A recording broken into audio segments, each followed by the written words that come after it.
Ya, Anda kembali di One on One, pemirsa, masih bersama dengan saya saat ini ada Prof. Binsar Gultom. Ini merupakan Hakim Tinggi Jakarta. Kita sering melihat beliau pada saat kasus-kasus besar begitu ya Prof ya. Tapi bagaimana ya Prof, kemudian kami sebagai rakyat begitu ya, bisa menaruh rasa percaya yang begitu besar di tengah banyaknya kasus dugaan suap terhadap hakim, belum lagi kemudian juga banyak putusan-putusan hakim yang dianggap kontroversi, yang dianggap terlalu ringan, yang dianggap kemudian ada bau amis di sana. Bagaimana Anda bisa memberikan rasa percaya itu kepada rakyat? Ya, sebelum saya menjawab itu,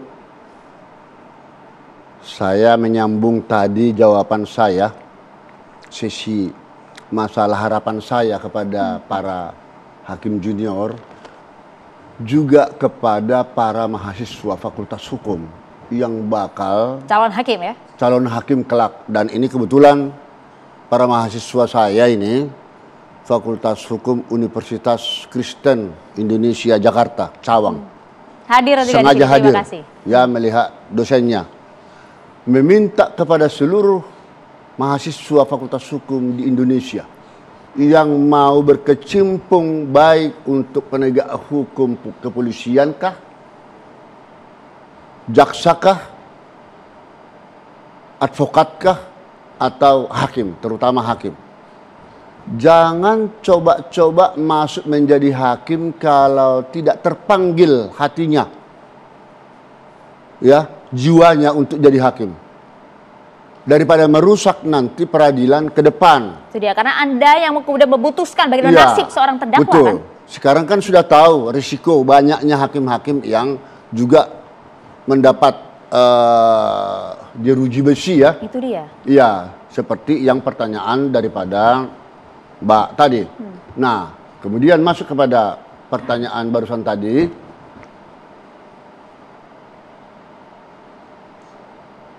Hakim itu juga, kan saya bilang tadi, manusia biasa. Bukan malaikat. Saya sudah mengatakan tadi, jangan hubungi kami. Tapi kenapa kemudian pihak luar disalahkan, Prof? Harusnya kan seorang hakim yang kemudian punya benteng gitu untuk bisa menghalau berbagai godaan itu. Itu setidaknya untuk mencegah, jangan datangi kami. Ya, stop. Serahkan kalau memang itu bakal dihukum bersalah atau tidak, percayakan kepada pengadilan. Apapun ceritanya, pengadilan itu di Indonesia tetap harus ada. Tidak mungkin masyarakat pencari keadilan mencari hukum ke luar pengadilan. Ya, kecuali kalau mungkin perdata bisa damai. Ya kan? Tapi ini kita masuk kepada pidana. Dalam hal ini kan jaksa yang membawa perkara ke pengadilan. Sesuai surat dakwaan jaksa itu yang kami proses. Terbukti atau tidak. Sebenarnya mudah kalau saya mengatakan terbukti atau tidak. Kalau sudah terbukti dia bersalah, jangan bebaskan. Kan itu.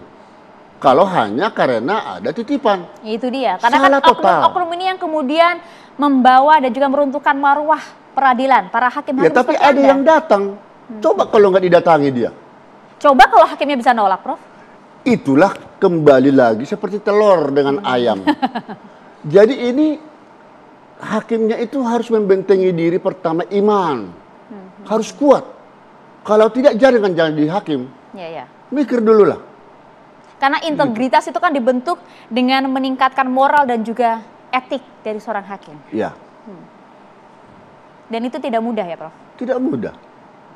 Manusia biasa. Ya.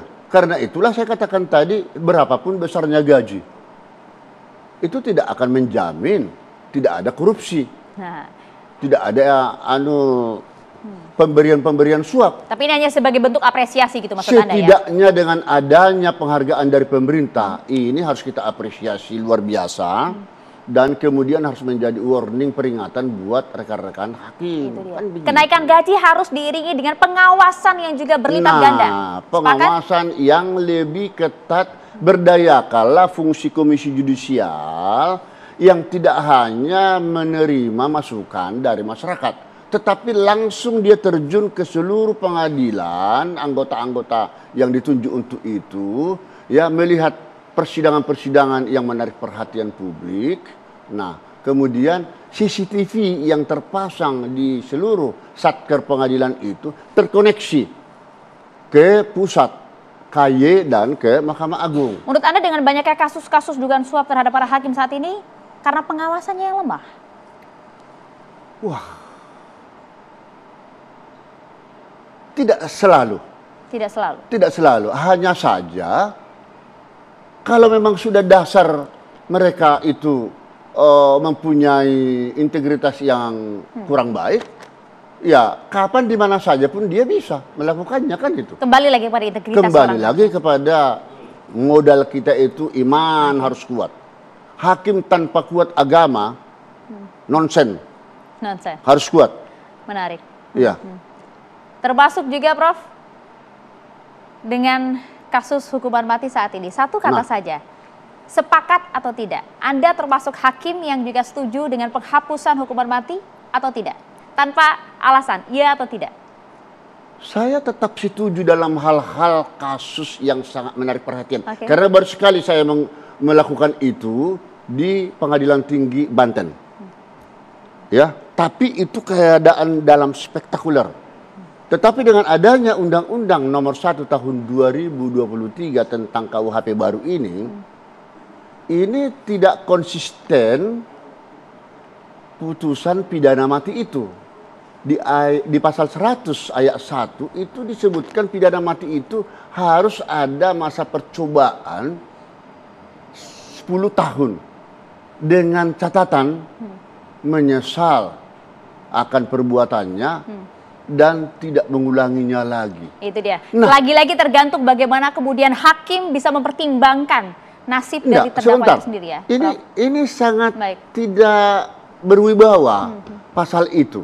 Bagaimana bisa hakim ya mengetahui hanya proses persidangan selama katakan 3 bulan sudah bisa dia menyesal, pasti katakan menyesal dan tidak melakukan lagi perbuatan, itu kan baru bisa dilakukan pada saat dia ditahan di lembaga pemasyarakatan. Artinya ada celah di sana, begitu kan Prof Binsar? Sangat ada celah. Menarik sebenarnya, ini kita bahas lebih dalam, tapi sayang sekali waktu kita habis. Prof Binsar Gultom atas waktu yang bersama kami di One on One. Terima kasih sekali. Semoga kita bisa bertemu dan juga harapan kita semua marwah peradilan bisa kembali bangkit dengan adanya apresiasi yang diberikan oleh pemerintah. Terima kasih Prof Binsar Gultom atas waktu yang bersama kami. Saya Maria Segaf pamit. Terima kasih. Sampai jumpa.